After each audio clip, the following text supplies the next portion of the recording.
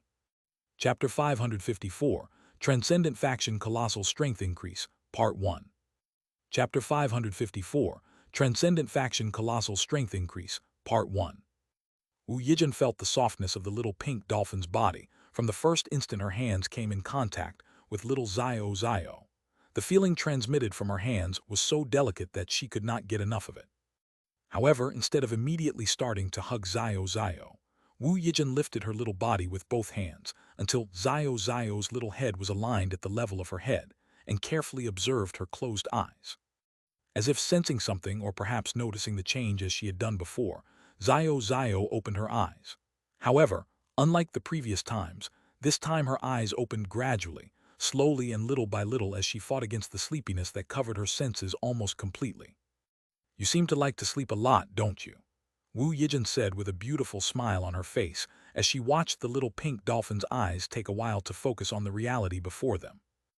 Zio Zio blinked her big eyelids several times as her two pink eyes looked intently at the two black eyes that glittered like perfect gems inches away. "Pooh."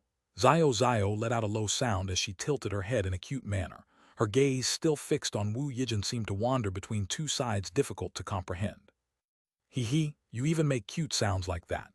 Wu Yijin smiled sweetly and in a quick movement brought her lips to Zio Zio's forehead and planted a soft kiss there. Bai Zemin and Shangyuan Bingzu watched in stupefaction as the little pink dolphin twitched slightly in Wu Yijin's arms. Neither of them seemed to be able to believe what they were seeing. Why isn't Zio Zio throwing cold water on Yijin like she did with me?" Shangyuan Bingzu couldn't help but ask in a slightly jealous voice. "You ask me, but who am I supposed to ask?" Bai Zemin forced a smile and shook his head as he watched the scene before him without understanding what the matter at hand was. Wu Yijin chuckled, but just then Zio Zio finally used some of her strength as a second-order existence to free herself from her grasp, and with extraordinary ability returned to Bai Zemin's arms. After being in his arms again, Zio Zio seemed to be feeling something for several seconds before finally nodding as if she was satisfied with that something, and closed her eyes again with a warm expression on her little face. Wu Yijin looked a little sad at the loss of that beautiful soft feeling, but after a second, she seemed to regain her mood to the max as with a beautiful smile she said enthusiastically, "Oh, good. At least I didn't get a splash of cold water on my head, hee." "You?" Shangyuan Bingzu looked at her best friend, not knowing whether she should feel happy about her achievement or feel bad about it. She smiled bitterly and said in a clear voice, "Is it necessary to throw salt on others' deep wounds?" "Hesitantly." While Wu Yijin and Shangyuan Bingzu were chatting with each other, Bai Zemin followed them to the base. He caressed Zio Zio's body gently as he thought to himself, "Tusk, tusk, tusk. This daddy here is so charming that even dolphins can't escape from me." If Lilith were to know his thoughts, she would probably roll her eyes at his ever-increasing narcissism. However, she was too busy staring at Wu Yijin's back, and judging by how distant her gaze seemed and how lost her eyes looked, it was clear that Lilith had too many things on her mind to think about and analyze to worry about small matters. Bai Zemin couldn't care less if the world collapsed right now, as he himself was about to collapse. Therefore, after saying a few words to Shangyuan Bingzu and Wu Yijin, he simply went to his room and fell asleep on the spot. Bai Zemin was so mentally and physically tired that he did not even bother with the fact that he had not taken a shower in more than 2 days, and so, as he was dressed, he plunged into the world of dreams as soon as his body touched the comfortable double bed. He was not only suffering from exhaustion, but the damage in his soul, similar to the tearing of a muscle as a result of forcing things too much, was so painful that even with his willpower it was not easy to maintain an indifferent expression and fight to the death against such powerful existences as the zombie leader and the beast leader had been. Taking the opportunity, Lilith silently and carefully removed the top of Bai Zemin's leather armor. Considering that the armor was already quite battered, she assumed that he would soon be discarding it, so she didn't worry too much about its care, but mainly focused on not waking the charming prince from his dreams. She didn't do anything perverted at all, unlike her constant sexual teasing towards Bai Zemin. On the contrary, her face was quite serious as she looked at his naked upper half. Lilith reached both hands forward and felt his skin. Her soft hands ran over his firm chest and perfect abs that seemed to have been sculpted by the hand of the gods, and after almost a full minute she finally stopped. This physical body is definitely insane for a first-order existence, Lilith whispered with wide eyes. Now I understand why Lucifer fearlessly said that even he wasn't capable of facing beings as powerful as the beings that Bai Zemin killed as a first-order existence. This little scoundrel's physique has reached a monstrous level, even though he has been evolving for only a little over 2 months. Over the years, the number of males Lilith had met were simply too many to count. Some of them had been slaughtered by her, others were simply passengers in her life, and a small minority were allies for some time before for various reasons each had no choice but to continue on different paths. However, she was 100% certain that no third-order male she had ever met could compare to how perfect Bai Zemin's body was at this point. When it came to physique, it didn't just have to refer to physical strength, speed, etc. There were other aspects such as the toughness of the skin that provided defense without affecting softness to the touch. There was the ability to withstand poison or corrosive-type attacks more effectively, etc. A good physique could even negate or suppress status effects a lot faster than normal. They were all small details that normally one would not pay attention to, but with the fact that they were there at all times, when put together they formed a supremely terrifying existence, and Bai Zemin was quickly becoming one. I wonder what level of stamina this little scoundrel has reached now, Lilith whispered and inadvertently blushed slightly at the thought of naughty things. Even she herself was starting to be truly affected by what were once nothing more than naughty jokes to lighten the heavy atmosphere around Bai Zemin. In fact, Lilith hadn't even realized when the nickname Little Scoundrel had become characteristic of Bai Zemin to her. The surprise of Lilith and many others, Bai Zemin did not sleep but he sleep. Even after 3 days had passed, he still hadn't woken up at all, and if it wasn't for the fact that his breathing was steady, everyone might have thought that something bad had happened to him. Fortunately, every time Shangyu and Bingzu came to visit him before the day was over, Lilith was there to reassure her and tell her that Bai Zemin's aura was slowly ascending. It seems that this brat suffered a small, but at the same time quite deep wound in his soul. Lilith realized this fact 24 hours after Bai Zemin went into a state of deep sleep, as she gradually noticed how his soul power was getting stronger, and considering that he couldn't absorb soul power as he was currently in the middle of his mission to break through to the next stage, it could only mean that his own soul power was recovering to its natural condition. But Lilith frowned as she looked at Bai Zemin with more and more perplexed eyes. Why is his soul keeping him in a winter-like state to recover? In the past, I also suffered wounds in my soul, but I never experienced something as strange as forced sleep. You little scoundrel, what or who are you really?